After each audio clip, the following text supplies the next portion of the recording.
আমার নবীজির জীবনে কোনোদিন কোনো ইহুদি খ্রিস্টানের বাড়ি আগুন দেয় নাই।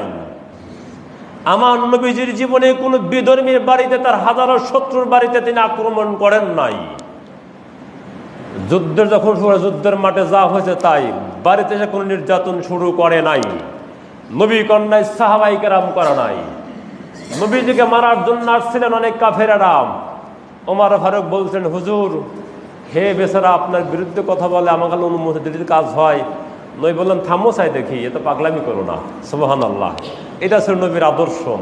আর আমরা সেই নবীওয়ালা তরিকা নিয়ে নবীওয়ালা রাজনীতি দল করে কত অপকর্ম করে বেড়াচ্ছি, কত অপকর্ম করে দেশের মধ্যে বেড়াচ্ছি। সুতরাং আমরা নবীর সামনে কেমনে হাসর মাঠে দাঁড়াবো? কোন জবান নিয়ে, কোন মুখ নিয়ে আমার নবীর সামনে দাঁড়াবো? নবী যে আমাদের যা শিক্ষা দিয়েছেন আমাদের সেইগুলাই করতে হবে। সাহাবীদের আমাদেরকে যেগুলো শিক্ষা দিয়েছেন আমাদের সেইগুলাই করতে হবে, অন্যথায় কোনো কিছু করা যাবে না। আমরা আইয়ামে জাহিলিয়ার যুগের ইতিহাস পড়েছি, যারা মাদ্রাসা লেখাপড়া করছো কিংবা হাই স্কুলে পড়ছো, আইয়ামে জাহিলিয়া যুগের একটা অধ্যায় আছে ইতিহাসে বইয়ে। এগুলা যারা পড়ছো, দেখছো, পড়ছো, আবু জাহেল যে অপকর্মগুলো করছেন তার চাইতেও বেশি অপকর্ম বর্তমান বাংলাদেশে হচ্ছে, বেশি হচ্ছে। আবু জাহেল যত কাফের ছিল, সে কিন্তু মানুষ কবর থেকে তুলে পোড়ায় নাই।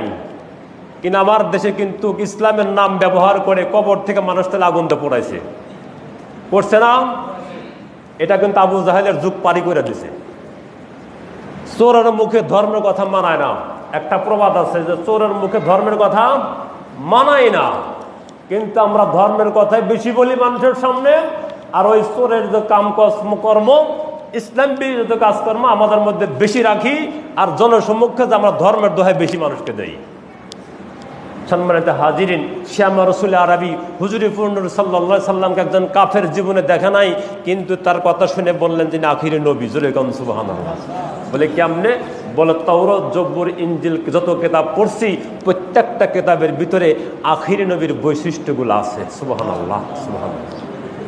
এই আমার আপনার নবী, হায়াতুন নবী, যিনি রওজা শরীফে শুয়ে থেকে আপনারা কারা কারা আজকে মসজিদে আসছেন নামাজ পড়তে, আমার নবীজির স্বচক্ষুতে দেখতেছে। আর জোরে কইতেন না সুবহানাল্লাহ। শুধু এই মসজিদ কেন, অল পৃথিবী আর শাহিম পর্যন্ত আমার নবীজি হাতের তালু যেমন দেখে, আমার নবী তেমন পৃথিবী তেমন করে দেখে। এটাই আমার আপনার নবী, রওজায় শুয়ে আছে মদিনায়, কিন্তু তামাম পৃথিবী নবী দেখতেছে। আমরা যখন গুনার কাজ করি, রওজায় শুয়ে সে কান্দা শুরু করে, আমাদের জন্য আল্লাহর কাছে ক্ষমা চাই।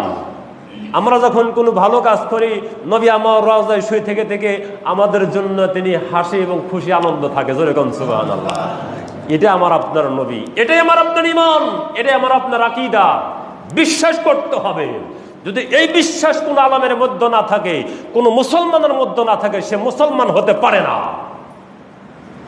সে আর আবু জাহেলের মধ্যে কোনো ডিফারেন্স নাই।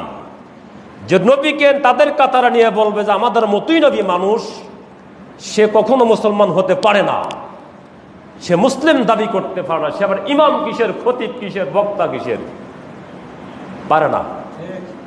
আমার নবী আল মুকাররামের জীবনে কোনদিন বলে জানাই আল্লাহ যদি কাউকে জান্নাতে দেয়, আমার মদিনা থেকে মক্কাতে শুরু করবে, এটা আমার নবী বলে জানাই।